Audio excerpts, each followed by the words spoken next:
Thanks for joining us on AIT Report. I am Olamide Awoyo. Welcome. The Commissioner of Police in Kogi State, Naziru Kankarufi, has confirmed that the kidnappers of 4 people during an attack of an echo examination center at Government Secondary School in the Kina local government area have contacted the victims' families, demanding a 10 million naira ransom for their release. Kankarufi said this at the launch of an intensive rescue operation in Kogi State. Police in Kogi State explained that the police, Nigerian Army, local vigilantes and hunters have launched coordinated bush combing and intelligence-led operations aimed at rescuing the victims unharmed and bringing the perpetrators to justice. All security forces in the state, including the military, the vigilante groups and hunters who know the terrain very well, and we are in pursuit of the fleeing criminals. And as at now, intelligence available to us revealed that they have even made contact with the family of the principal of the school, and they have made some demands for ransom. But so far so good. We are very optimistic that within the shortest time possible, these people will be in our nets. The commissioner led a joint security team to the scene for an on-the-spot assessment and to coordinate ongoing rescue operations. This irresponsible attitude of the principal and the supervisor is telling on the image of the country. They are sending a wrong image about Nigeria, that we cannot secure our schools. And you know, enemies of government, enemies of progress are always trying to capitalize on this to project the government in bad light. So I think I want to warn everybody, whoever dares to do this kind of act, will make sure we prosecute him. They demanded a sum of 10 million naira, and that contact was a valuable asset to us, but we have gotten very good clues, and as I promise you, very soon they will be rounded up and the students will be rescued. The latest adoption in Oluwakom just weeks after suspected bandit attacked a secondary school in Iluke, Kogi West Senatorial District, an assault that was successfully repelled by Combined Security Force. Tehumba Akaya, AIT News, Lokoja. And from Kogi to Ebonyi State, where police says it will engage the services of pathologists to conduct a post-mortem examination on the body of late Miss Mary Habila, a psychotherapist whose death has stirred controversy. Police authorities in a statement in Abakaliki late Wednesday said the post-mortem results will assist investigators unravel the cause of her death. Miss Mary Habila reportedly died at the Oburu private residence of Nigeria's 7th Minister of Works, David Umahi, on June 27. The police statement explained that Habila was confirmed dead by doctors at the David Umahi Federal University Teaching Hospital in Hururu, Ohazara local government area of the state, after a medical emergency brought her to the facility from the minister's residence. Ebonyi Police Command Public Relations Officer Joshua Okandu said preliminary findings indicate that the deceased and a colleague formed part of the medical team attacked the Minister of Works and had accompanied him to his hometown in Oburu, where she died in a room within his compound. The Commissioner of Police said to have directed that the matter be transferred to the State Criminal Investigation Department for thorough investigation after being debriefed by the DPO in charge of Ohazara local government area. The police statement noted that the command has commenced comprehensive investigation, including engaging the services of a pathologist to conduct postmortem examination, through the family of the deceased claimed they do not want any autopsy performed on their daughter. According to the Ebonyi police spokesman, the command considers the examination necessary given the sensitive nature of the case and the importance of establishing the true cause of Mary Habila's death. And troops of Joint Task Force Northwest Operation Fasanyama have rescued 13 kidnapped victims and foiled terrorist operations in separate intelligence-led missions in Namoda local government area of Zamfara State, and Anka and Kaura. The development was disclosed in a statement by the Media Information Officer of Operation Fasanyama, Lieutenant Colonel Aliyu Danja. According to him, troops of Sector 2 stationed in Bagega swiftly responded to credible intelligence indicating that armed terrorists were advancing on motorcycle toward Tunga Kudakuduku in Anka local government area of the state. The troops engaged the terrorists with superior firepower, forcing them to abandon their mission and flee the area. According to the statement, a follow-up search led to the discovery of a makeshift terrorist camp where 5 kidnapped victims were rescued unharmed. In a separate operation at Ungwanrogo in Kaura, Namoda local government area, Danja said troops acted on credible intelligence of terrorist activities and confronted the criminals in a fierce gun battle. The terrorists were overwhelmed and fled in disarray, abandoning their captives. According to the statement, operation resulted in the rescue of 8 additional kidnapped victims, while 2 vehicles were recovered and handed over to the appropriate authorities for further investigation and necessary action. And Speaker of Nigeria's House of Representatives Tajuddin Abbas says widespread concerns that proposed state police could become instruments of political intimidation were unnecessary, insisting that the executive bill before the National Assembly contains extensive constitutional safeguards to prevent governors and political actors from hijacking state-controlled security outfits. Speaking at the National Security Roundtable held as part of the 2026 House of Representatives Open Week, Abbas explained that the fears expressed by Nigerians have mostly been addressed by the provisions of the Constitution Amendment. The people who drafted this bill had the same fear, and they answered it. A state appoints commissioner of police on the recommendation of the National Police Council. The State Assembly must confirm that appointment, and only a 2/3 majority of the Assembly can remove the officer. State Governor Obasani, in his presentation, called for intelligence-led policing, stronger interagency collaboration, and greater use of technology as part of efforts to strengthen Nigeria's security architecture and improve public safety.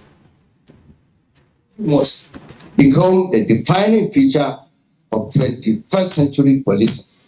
Modern policing can no longer rely principally on physical patrols. Technology will also enhance border security by improving intelligence-led monitoring of irregular migration, illicit arms trafficking, and cross-border criminal networks that continue to fuel insecurity across our region. He advocated establishment of shared criminal database, coordinated emergency response mechanisms, and joint command centers to build a unified national security ecosystem based on cooperation rather than duplication. The Senate has approved 50 million naira donation to the families of 3 security personnel and 2 teachers who lost their lives during the rescue of abducted school children from Orire local government area of Oyo State. The announcement was made during a plenary by the President of the Senate, Godswill Akpabio, while commending the federal government and security agencies for the successful rescue of the children who spent about 56 days in captivity. So today we just felt, after discussion with the leadership, that we want to also support the victims' families.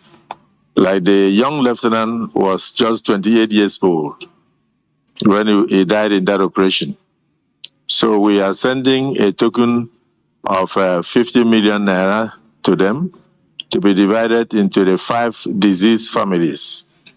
The family of the 2 teachers, the family of the 3 operatives who lost their lives, 10 million each on behalf of the Senate. So if is this the view of the Senate? Those in support say aye. Those against say nay. The ayes have it. Leader of the Senate. The Director General of the Department of State Services, DSS, the Inspector General of Police, the Minister of Defense, and President Bola Tinubu for their roles in the successful rescue operation. The upper chamber further urged the federal government and security agencies to sustain similar efforts in securing the release of Nigerians still being held captive in different parts of the country. A federal high court in Abuja has ordered the permanent forfeiture of more than 40 property allegedly linked to former Attorney General of the Federation and Minister of Justice Abubakar Malami, delivering judgments Justice Joyce Abdul-Malik granted the Economic and Financial Crimes Commission's EFCC application, holding that the affected parties failed to dispel the Commission's claim that the assets were acquired with proceeds of unlawful activities. Before the ruling, the judge dismissed all pending applications and objections filed by Malami, members of his family, and companies connected to the property, on ground that they lacked merit. Justice Abdul-Malik said the central issue before the court was not ownership of the property, but whether the funds used to acquire them were from legitimate sources. The trial judge held that the respondent failed to counter the EFCC reasonable suspicion that the assets were proceeds of unlawful conduct. Relying on Section 17 of the Advanced Fee, Fraud and Other Fraud-Related Offences Act, the court ordered the final forfeiture of the property to the federal government. However, the judge discharged the interim forfeiture order in respect of some of the assets. The EFCC had commenced the civil forfeiture proceedings in January, seeking the permanent forfeiture of 57 property valued at about 212.8 billion naira. The anti-graft agency alleged that the assets located in Abuja, Kano, Kebbi and Kaduna states were acquired through illicit means and linked to the former Justice Minister. An interim forfeiture order was initially granted by Justice Emeka Nwite during the court's annual vacation, with a directive for the order to be published to enable interested parties to challenge the action. The Malami and others subsequently filed objection, insisting the property were lawfully acquired.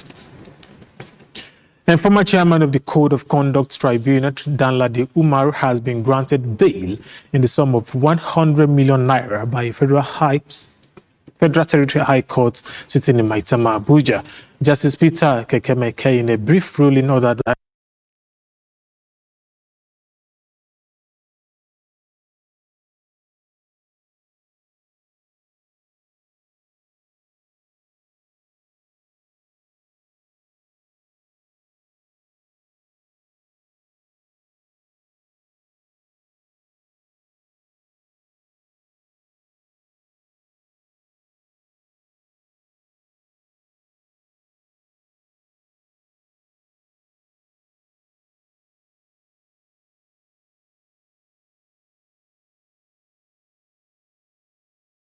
the Commission's investigation throughout the investigation.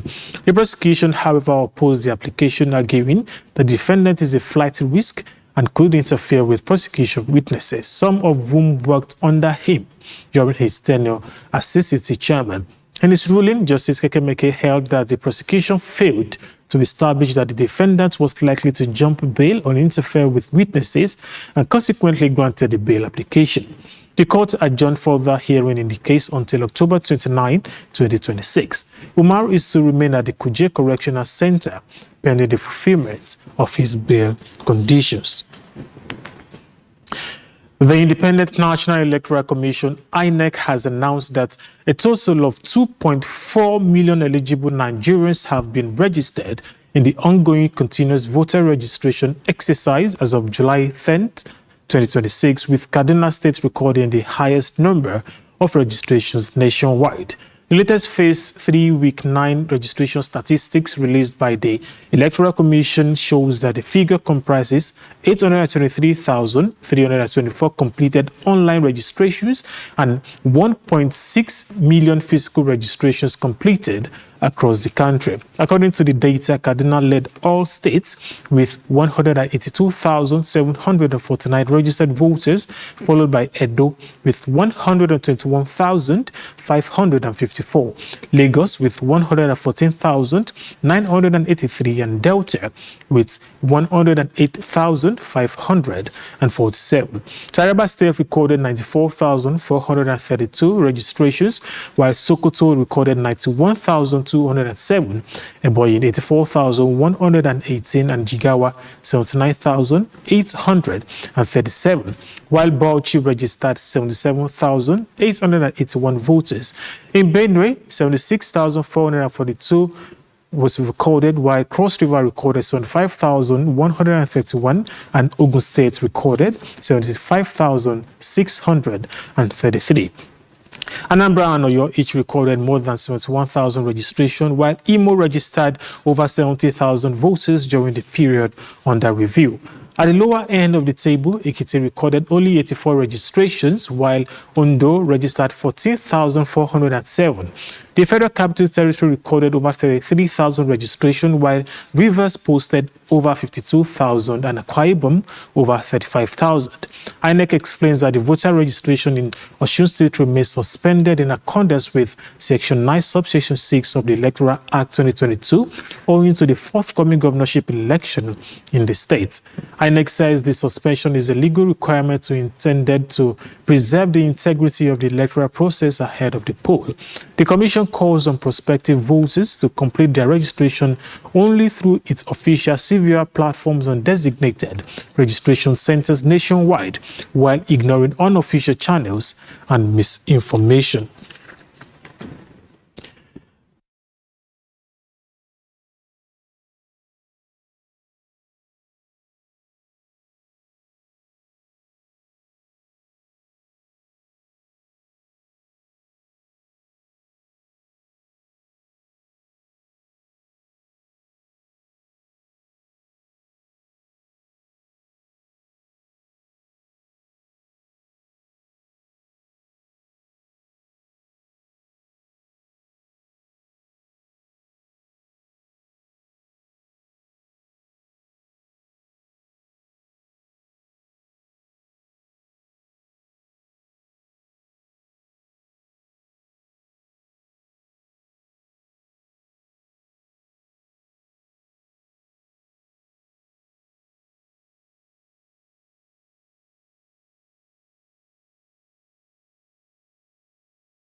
Present administration.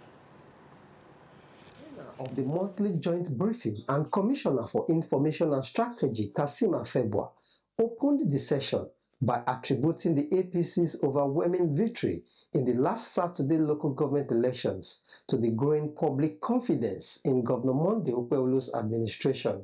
Commissioner for Environment and Sustainability, Nosa Adams, also highlighted key achievements and ongoing initiatives of the state government in the environmental sector. The talk less, do more governor has been able to designate opposition by sheer resilience, diligence, and ability to embark on projects and infrastructural renewal. The injection scheme at 4 locations so far. If you look at Ihama, by the military-based hospital, it used to be flooded when it rains and take days before the flood can leave that location. But if you go there, if it rains now, in less than 10 minutes, the flood is stopped. The managing director of the Edo State Waste Management Board and his counterpart from the Edo State Parks and Garden Agency outlined the efforts in beautifying public spaces and maintaining green areas across the states as part of the government's urban renewal agenda. Here's Inarume, AIT News, Benin. Aimed at strengthening APC's grassroots structure ahead of the 2027 general elections, Kano State Governor Abba Yusuf has inaugurated polling unit supporters across all 448 wards in the state. The governor charged the supporters to educate voters on the electoral process and help safeguard ballot boxes against attempts by hoodlums to snag them during elections. Known as Yen Akwati, the supporters are believed to be politically enlightened party members assigned to educate voters at the polling unit level on how and where to cast their votes during elections. At the inauguration, Governor Abba Yusuf urged them to work closely with the party's local government executives to ensure a united and coordinated approach to grassroots mobilization. You will, in consultation with all members and leaders from the 484 wards, meet, discuss modalities and other ways of assisting voters before the election come 2027.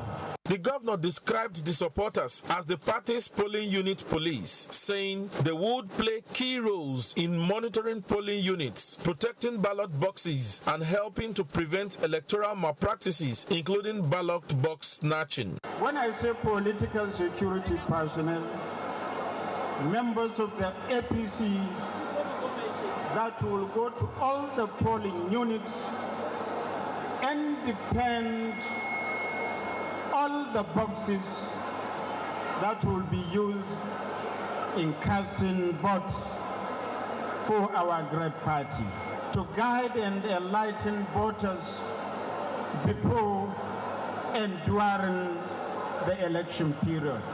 Governor Yusuf announced the allocation of 1,540 plots of land to the polling unit supporters and also approved a 100 million naira cash as initial funding for their mobilization and operations. Enemona Ocheme, AIT News, Kano.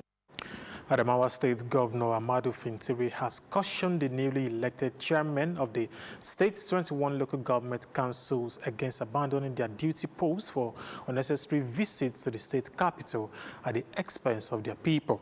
The governor gave the charge while swearing in the council chairmen, where he reminded them that they have a sacred responsibility to fulfill their campaign promises and uphold the oath of office. Correspondent Asem Nuhu has more reports. With the successful conclusion of the local government elections in Adamawa State, a new chapter of grassroots governance has begun across the state's 21 local government areas.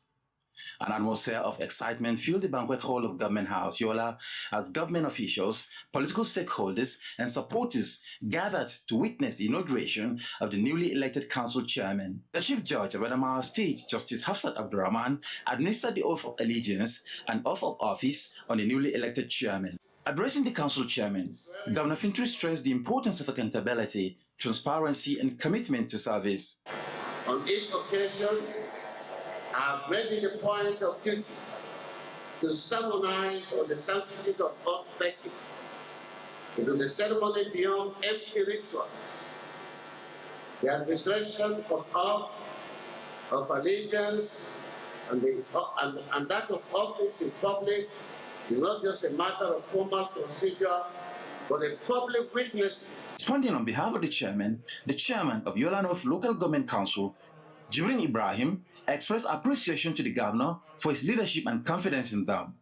The newly inaugurated chairmen are expected to return to their respective local government areas to inaugurate the elected councillors and commence full administrative activities.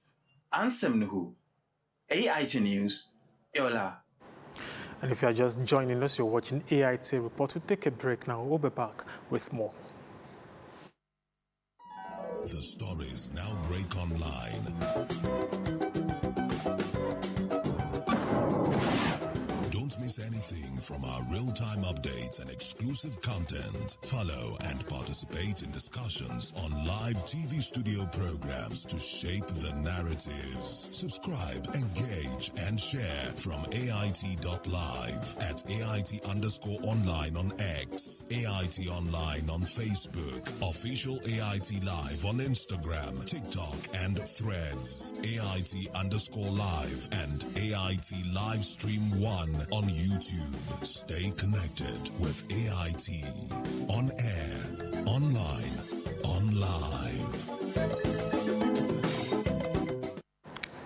Many thanks for still with us. And to more stories now. The Federation Account Allocation Committee has shared 2.55 trillion naira among the federal government, states, and local government councils for June 2026, reflecting a stronger revenue performance driven by higher statutory revenue and value-added tax collection. The allocation is higher than the 2.30 trillion naira shared for May, representing an increase of about 250 billion naira. A communique issued after the FAC meeting in Abuja and signed by Head of Communication Office of the Accountant General of the Federation, Bawa Mukwa, shows the distributable revenue comprised 1.809 trillion naira from statutory revenue and 740.7 billion naira from value-added tax. The federal government received 923.4 billion naira. State governments received 838.2 billion naira, while the 774 local government councils shared 591.4 billion naira. Oil-producing states also received 197.6 billion naira as 13% derivation revenue.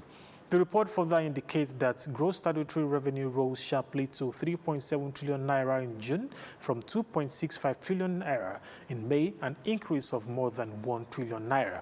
Similarly, gross VAT collections climbed to 799.7 billion naira from 743.7 billion naira recorded in the previous month. FAC attributed the stronger revenue performance to significant increases in companies' income tax, capital gains tax, stamp duties, petroleum royalties, gas flaring penalties, import duties, and CET levies and VAT.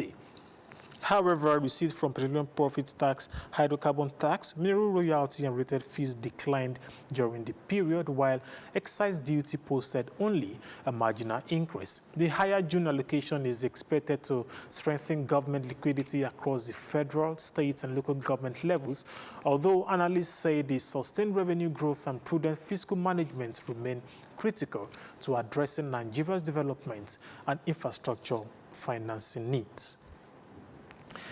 Nigeria's inflation rate recorded a marginal decline in June, offering a further signs that overall price pressures are easing. However, the latest figures show that the cost of food continues to rise, suggesting that many households may not yet feel the benefits of the slower inflation rates. The headline inflation rate eased slightly to 15.91% in June 2026 from 15.93% recorded in May. And this is according to the latest Consumer Price Index released by the National Bureau of Statistics, NBS. On a year-on-year basis, inflation fell sharply from 25.29% recorded in June 2025, indicating that overall price increases have moderated significantly over the past year.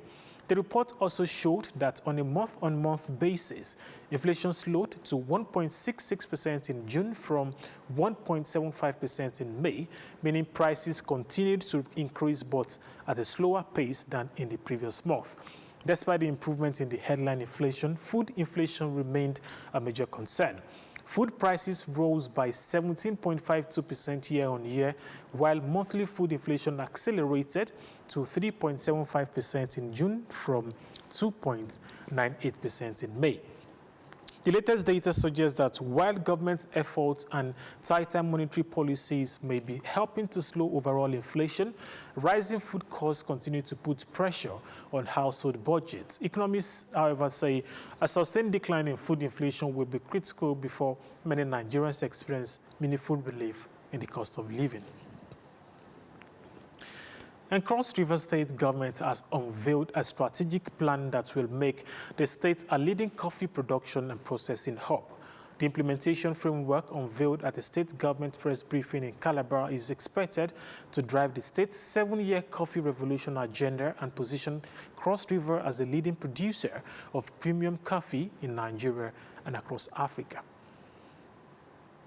The government says the roadmap is designed to strengthen every stage of the coffee value chain, from production and processing to marketing and export, while creating employment opportunities and attracting investment in the agricultural sector. Commissioner for Agriculture and Irrigation Development, Johnson Ebwepo, says the government is establishing a coffee development agency, creating a coffee commodity exchange, and supporting communal washing and drying stations to improve quality, connect farmers directly with the buyers, and also increase their earnings. The commissioner says Governor Bassey too has approved the distribution of 30 million coffee seedlings under the program, with 1 million already distributed and 4 million more scheduled for the current planting season. It is expected that even the private sector, they will take advantage like they are.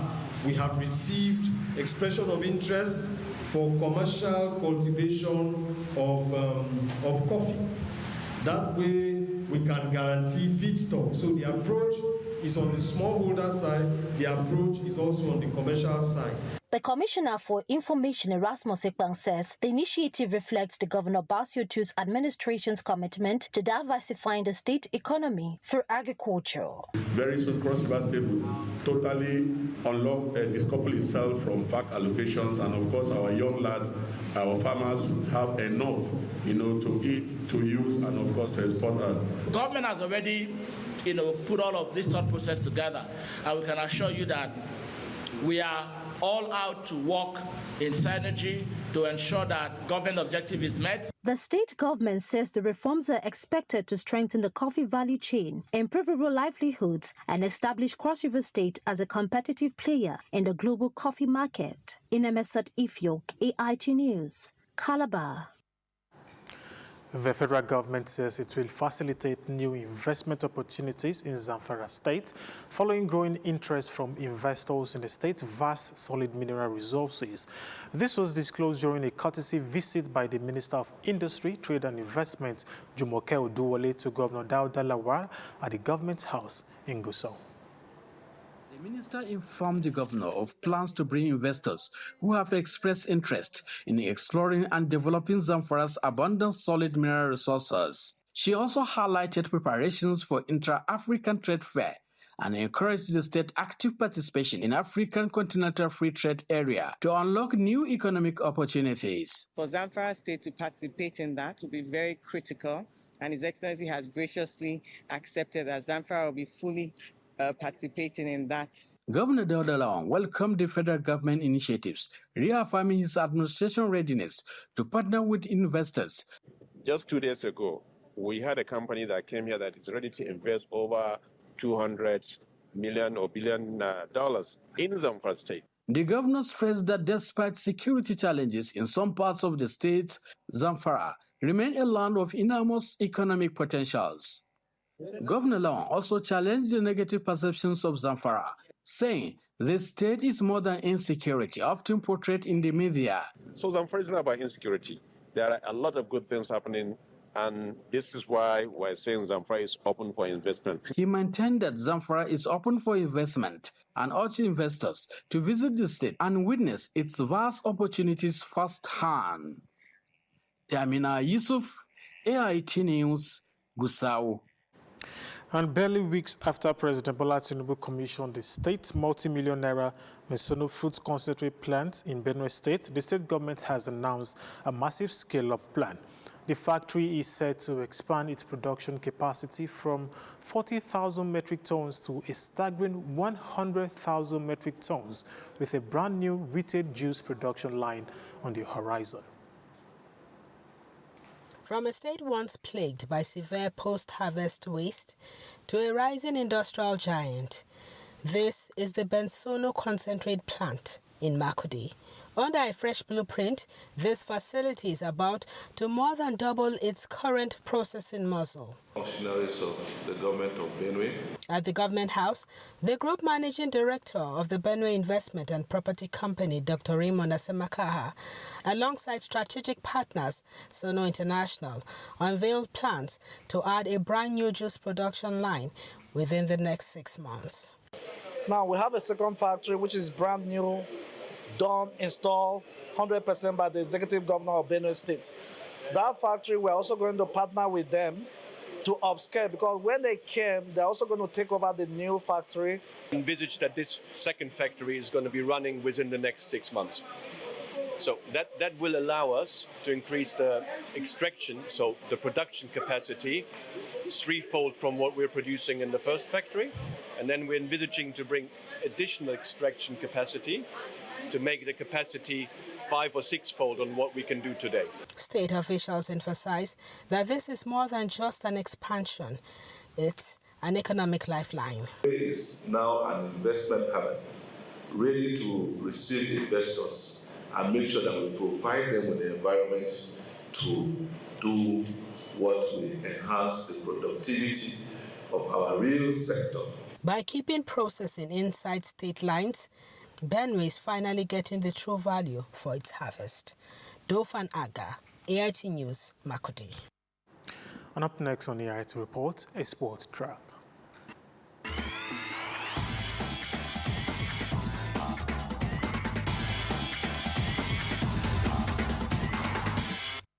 Thanks for staying with us. I am Omofoma Ebari. Three-time world champions Argentina are set to face Spain in the 2026 FIFA World Cup final on Sunday. La Albacete booked their place in the final with a dramatic 2-1 comeback victory over England. The Three Lions took the lead early in the second half through Anthony Gordon, whose superb finish gave England the advantage. Argentina responded in style when Enzo Fernandez restored parity with a composed finish, swinging the momentum in favor of the South Americans. As the extra time approached, Lautaro Martinez scored the second goal to seal the victory for Argentina. By this result, Argentina will now square up with 2010 winner Spain for a showdown on Sunday. While Spain will be chasing a second title, Argentina will be hoping to make it 4 titles, with Lionel Messi going for a back-to-back victory, equaling Pele's victory in 1958 and 1962. In the meantime, England will take on France for a third-place match on Saturday. Defending champions Nigerian have been drawn in Group B of the 2026 WAFU B Under-20 Championship, where they will face Ghana, Togo, and Burkina Faso in the group stage. The tournament, to be hosted by Cote d'Ivoire, will serve as a qualifying competition for the 2027 Africa Under-20 Cup of Nations in Ghana. Head coach Abdul Makaiba is expected to lead a 23-man Flying Eagles squad to the competition as Nigeria bids to retain the regional title. The Flying Eagles won the 2024 WAFU B Under-20 Championship after defeating Ghana 2-1 in the final and will be aiming to secure one of the 2 qualification places for the continental tournament.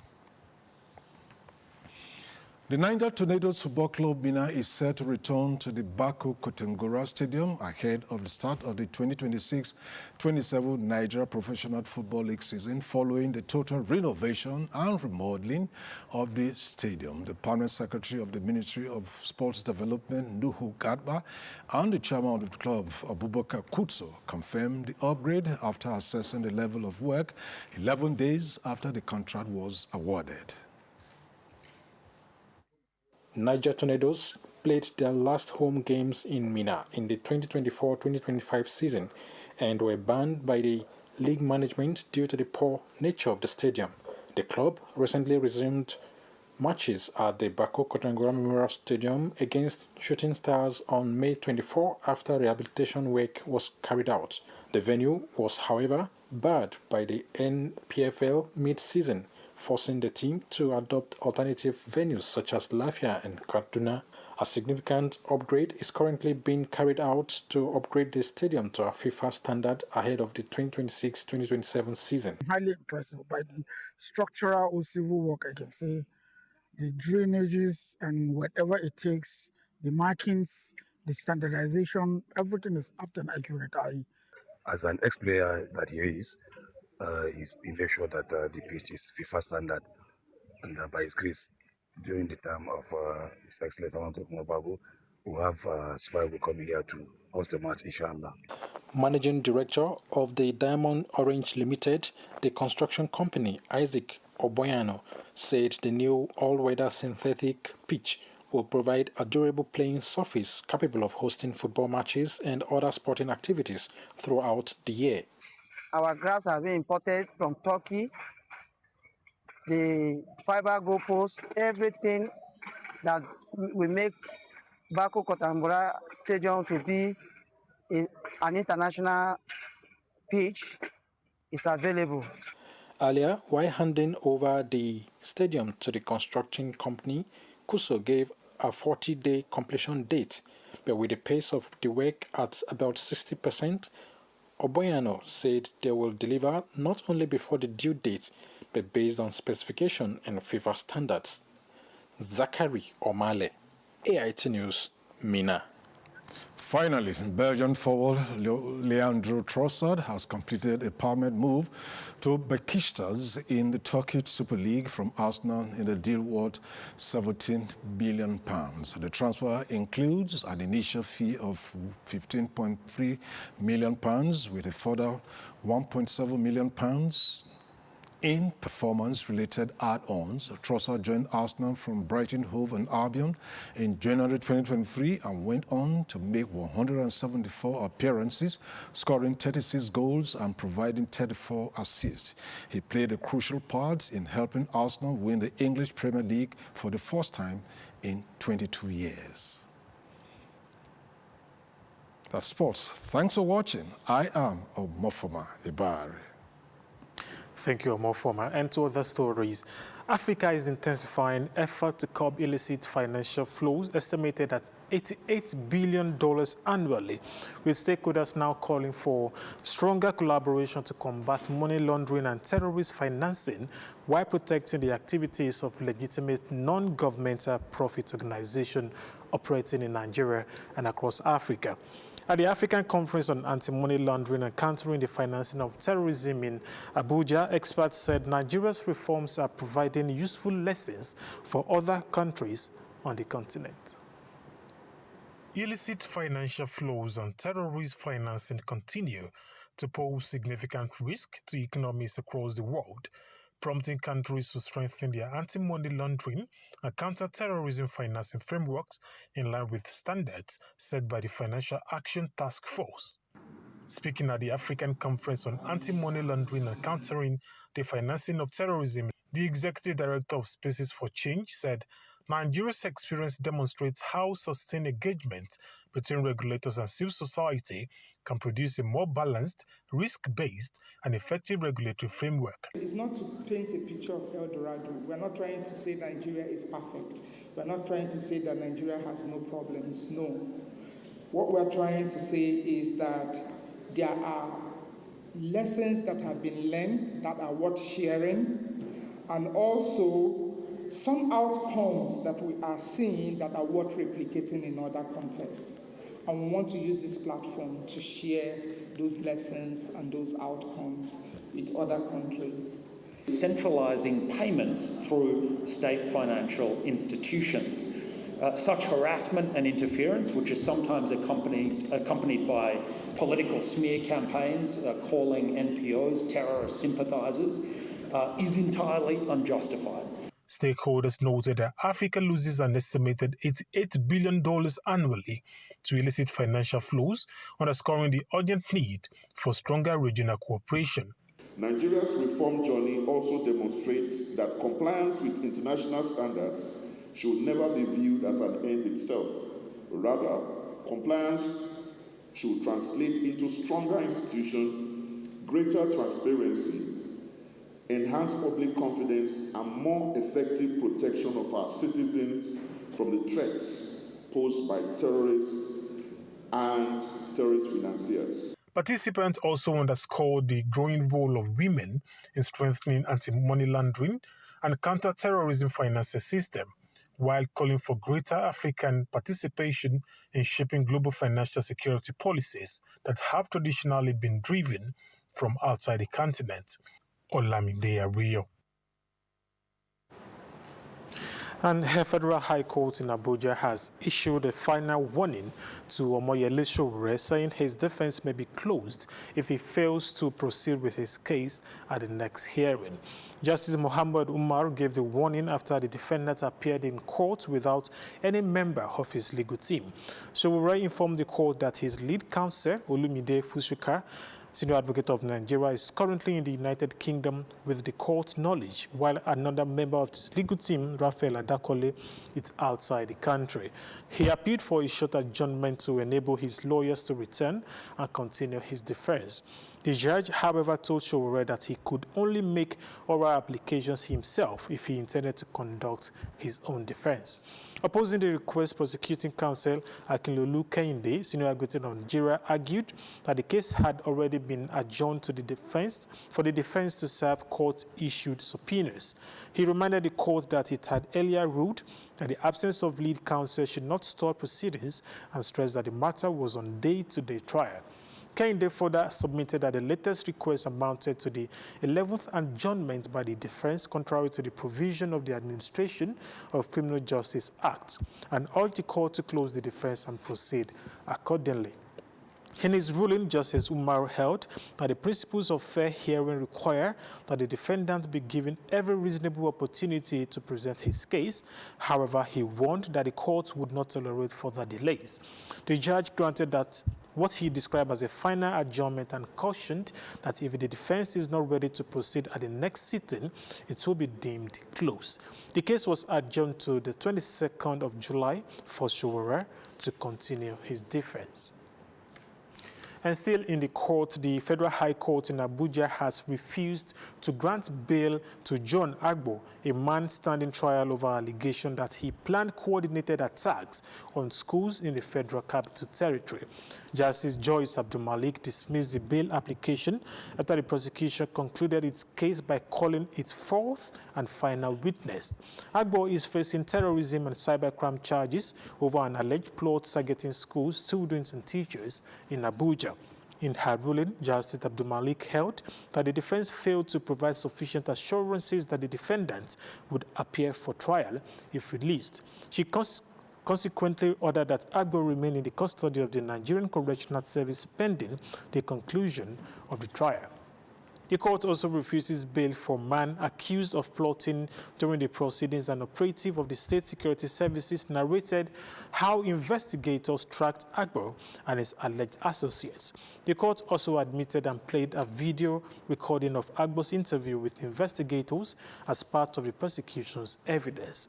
With the prosecution now closing its case, the court adjourned the matter on the 24th September, when the defendant is expected to begin presenting his defense.